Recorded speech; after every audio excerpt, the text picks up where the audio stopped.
ಆತ್ಮೀಯ H16 news ಅರ್ಥಾತ್ ಸೀತಾರಾಮ್ ನ್ಯೂಸದ ವೀಕ್ಷಕರೇ, ನಾನು ನಿಮ್ಮವ ಎಂ ಆಯುಧ ಮಲ್ಲಪ್ಪ ಜೊತೆ ಅವರು. ತಾವು ಈಗ ಸುದ್ದಿಗಳ ಲೋಕಕ್ಕೆ ಎಂಟ್ರಿ ಹೊಡಿತಾ ಇದ್ದೀರಿ. ಈ ಸುದ್ದಿಗಳನ್ನು ಪ್ರತಿಯೊಂದು ನೋಡೋ ಜೊತೆಗೆ ನಿಮ್ಮ ಅಭಿಪ್ರಾಯಗಳನ್ನು ಹಚ್ತಾ ಇರಿ. ಯಾಕಂದರೆ ಈ ಸುದ್ದಿಗಳು ನಿಮಗಾಗಿ, ನಿಮ್ಮ ಬದುಕಿಗಾಗಿ, ನಿಮ್ಮ ವೈಚಾರಿಕೆಗಾಗಿ, ನಿಮ್ಮ ತಿಳುವಳಿಕೆಗಾಗಿಯೂ ನಿಮಗೂ ಗೊತ್ತು. ಜೊತೆಗೆ ನಮಗೂ ನಿಮ್ಮೊಂದಿಗೆ ಇದೊಂದು ಮಾತಾಡುವಂಥ ಜೊತೆಗೆ ಸುದ್ದಿಗಳನ್ನು ಬಿಡುವಂಥ ಕೆಲಸ. ಈ ಕೆಲಸದಲ್ಲಿ ನಾವು ನಿಮ್ಮೊಂದಿಗಿದ್ದೀವಿ ಅಂತ ಹೇಳ್ತಾ ನೋಡ್ತಾ ಇರಿ ಸುದ್ದಿಗಳನ್ನು. ಇದು ರಾಜ್ಯದಲ್ಲಿ ದೊಡ್ಡ ಒಂದು ಯೂರಿಯಾ ಹಗರಣ. ಹಿಂದೆಂದೂ ಇಷ್ಟು ದೊಡ್ಡ ಹಗರಣ ರಾಜ್ಯದಲ್ಲಿ ನಡೆದಿಲ್ಲ. ಇವತ್ತು DRI ಸುಮಾರು 2 ಲಕ್ಷಕ್ಕೂ ಹೆಚ್ಚು kg ಯೂರಿಯಾವನ್ನು ಇಷ್ಟೊಂದು ದೊಡ್ಡ ಹಗರಣ ಆಗಿದೆ. ರಾಜ್ಯ ಸರ್ಕಾರ ನಿದ್ದೆ ಮಾಡ್ತಾ ಇದೆ. ಮಾತ್ರ ಕೇಂದ್ರ ಸರ್ಕಾರದ ತಾರತಮ್ಯ ಅಂತೀರ. ಈಗ ಯಾರು ತಾರತಮ್ಯ ಮಾಡ್ತಾ ಇರೋದು? ರೈತರಿಗೆ ದ್ರೋಹ ಬಗೆತಾ ಇದ್ದೀರಲ್ಲ. ಇದು ರೈತ ವಿರೋಧಿ ಸರ್ಕಾರ, ರೈತರಿಗೆ ದ್ರೋಹ ಬಗೆದಿದ್ದಾರೆ. ಇಷ್ಟೊಂದು ಲಕ್ಷ ಯೂರಿಯಾ ಹಗರಣ ಆಗಿದ್ರು ಕೂಡ ರಾಜ್ಯ ಸರ್ಕಾರಕ್ಕೆ ಏನು ಅನಿಸೇ ಇಲ್ಲ. ಇದು ಸಿಕ್ಕಿರೋದಿಷ್ಟು, ಸಿಗದೇ ಇರೋದು ಇನ್ನೆಷ್ಟು ಹಗರಣಗಳಾಗೈತೋ ಗೊತ್ತಿಲ್ಲ. ಯೂರಿಯಾದು ಬೇರೆದಕ್ಕೆ ಡೈವರ್ಟ್ ಮಾಡಿ ಬೇರೆದಕ್ಕೆ ಬಳಕೆ ಆಗಲಿಕ್ಕೆ 10% ಸಿಗುವಂಥ ಈ ರಸಗೊಬ್ಬರವನ್ನು ಕಳ್ಳ ಸಂತೆಯಲ್ಲಿ 10 ಪಟ್ಟು ಹೆಚ್ಚಕ್ಕೆ ಮಾರಾಟ ಆಗ್ತಿರೋದಕ್ಕೆ ಕೆಲವು ಕಡೆ ಕಾಂಗ್ರೆಸ್ ಸರ್ಕಾರ ಕಣ್ಮುಚ್ಚಿ ಕೂತು ಇದಕ್ಕೇನು ಉತ್ತೇಜನ ಕೊಡುವಂಥ ರೀತಿಯಲ್ಲಿ ಆಗ್ತಿರೋಂಥದ್ದು ಎದ್ದು ಕಾಣುವಂಥದ್ದಾಗ್ತಿದೆ. ಹಾಗಾಗಿ ರೈತರ ವಿಚಾರದಲ್ಲಿ ಯಾವಾಗಲೂ ಕಾಂಗ್ರೆಸ್ ಸರ್ಕಾರ ಕಡೆಗಣಿಸುವಂಥದ್ದು, ಅವರ ಹೆಸರಿನಲ್ಲಿ ಈ ರೀತಿ ಕಾಂಗ್ರೆಸ್ ಅವರು ದುರ್ಬಳಕೆಯನ್ನು ಮಾಡ್ತಿರುವಂಥದ್ದು ನಮಗೆ ಇದೆಲ್ಲ ಘಟನೆಗಳ ಮೂಲಕ ಸ್ಪಷ್ಟವಾಗಿ ವ್ಯಕ್ತವಾಗ್ತಿದೆ.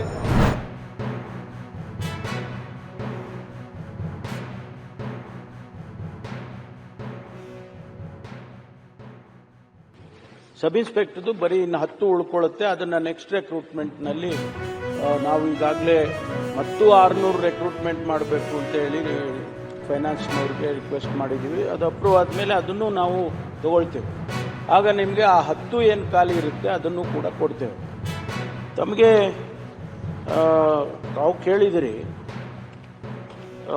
ಈಗಿರ್ತಕ್ಕಂಥ ಖಾಲಿ ಇವ್ರಿಗೆ ಡ್ಯೂಟಿ ಸರಿಯಾಗಿ ಆಗ್ತಾ ಇಲ್ಲ. ಯಾಕೆಂದರೆ ಸ್ಟೇಷನ್ನಿಗೆ ಬಂದವ್ರಿಗೆ ಅವರಿಗೆ ಗಸ್ತು, ನಾಗರಿಕ ಅಹವಾಲು ಇದರಲ್ಲೇ ಕಾಲ ಕಳೆದ್ಬಿಡ್ತಾರೆ. ಡ್ಯೂಟಿ ಮಾಡೋದಕ್ಕೆ ಕಷ್ಟ ಆಗ್ತದೆ ಅಂತೇಳಿ ಅದಕ್ಕೆ ನಾವೇನು ಮಾಡಿದ್ದೀವಿ ಅಂದರೆ, ಈ ಸ್ಟೇಷನ್ ಒಳಗಡೆ ಯಾರಾದರೂ ಬಂದರೆ ಅವ್ರ ಜೊತೆ ಕಂಪ್ಲೇಂಟ್ ತೊಗೊಳ್ಳೋದು ಅಥವಾ ಬೇರೆ ಬೇರೆ ರೀತಿಯಲ್ಲಿ ಸುಮಾರು 103 ಜನ ಗೃಹರಕ್ಷಕ ಸಿಬ್ಬಂದಿಯನ್ನು ತಗೊಂಡಿದ್ದೀವಿ.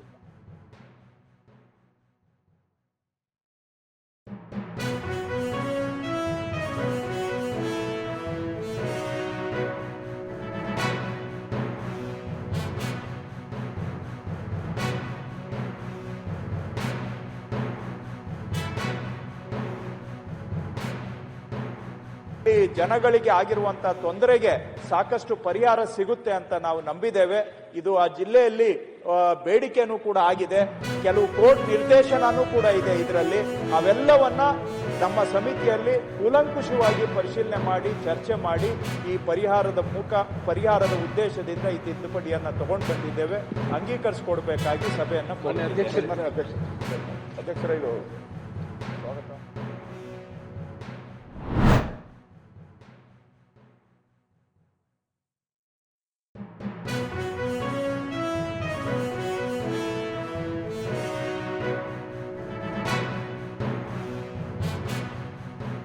ಹಾಸ್ಪಿಟ್ಲಿಗೆ ಅಂತ ನಾವು ಇದು ಓಪನ್ ಮಾಡಿದಾಗ ಲಾಗಿನ್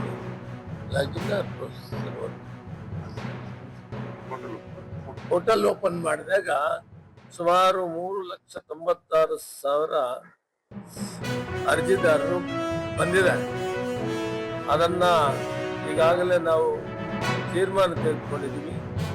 1 ತಿಂಗಳಲ್ಲಿ ಇದನ್ನು ವಿಲೆ ಮಾಡಬೇಕು.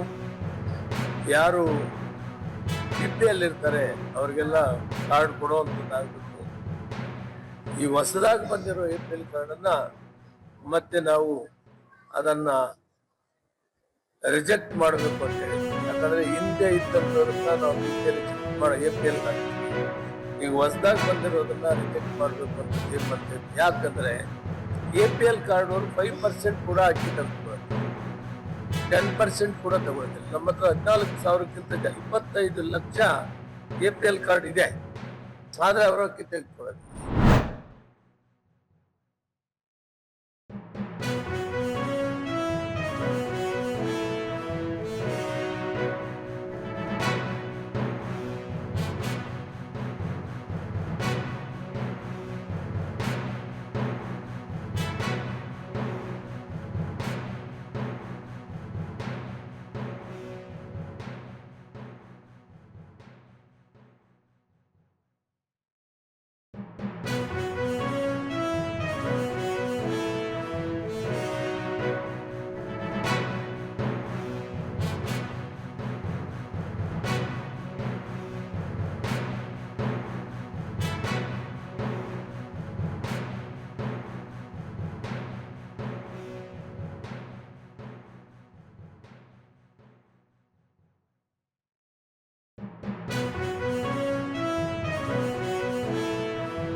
इससे जॉर्डन के लोगों को तो फायदा होगा ही, वेस्ट एशिया और अफ्रीका के लिए भी जॉर्डन एक रिलायबल हब बन सकता है। जेनरिक्स हो, वैक्सीन्स हो, आयुर्वेद हो या wellness, India brings trust and Jordan brings rich. Friends, अगला सेक्टर एग्रीकल्चर का है। भारत को ड्राई क्लाइमेट में खेती का बहुत अनुभव है। हमारा ये एक्सपीरियंस जॉर्डन में रियल डिफरेंस ला सकता है।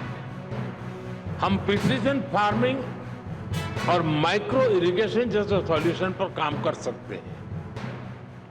कोल्ड चेन्स, फूड पार्क्स और स्टोरेज फैसिलिटीज बनाने में भी हम मिलकर काम कर सकते हैं। जैसे फर्टिलाइजर्स में हम जॉइंट वेंचर कर रहे हैं, वैसे ही अन्य क्षेत्रों में भी हम आगे बढ़ सकते हैं।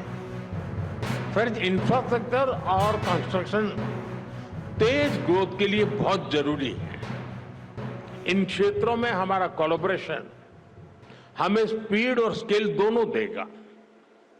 हिज मैजेस्टी ने जॉर्डन में रेलवे और नेक्स्ट जनरेशन इंफ्रास्ट्रक्चर बनाने का विजन साझा किया है।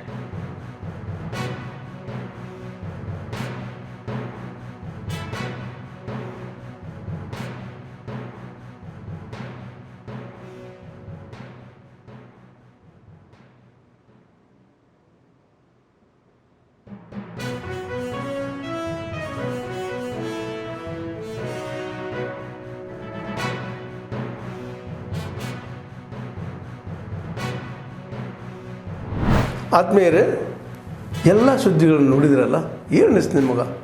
ಇದರಲ್ಲೇ ನಿಮ್ಗೆ ಲೈಕ್ ಆಗಿರ್ಬೋದು, ಡಿಸ್ಲೈಕು ಆಗಿರ್ಬೋದು, ಕಾಮೆಂಟ್ ಬೇಡಪ್ಪ ಅಂತೂ ಅನಿಸಿರ್ಬೋದು, ಕಾಮೆಂಟ್ ಮಾಡಬೇಕಪ್ಪ ಅನಿಸಿರ್ಬೋದು, ಶೇರ್ ಮಾಡಬಾರ್ದಪ್ಪ ಅನಿಸಿರ್ಬೋದು, ಅದು ಮಾಡಬೇಕು ಅನಿಸಿರ್ಬೋದು.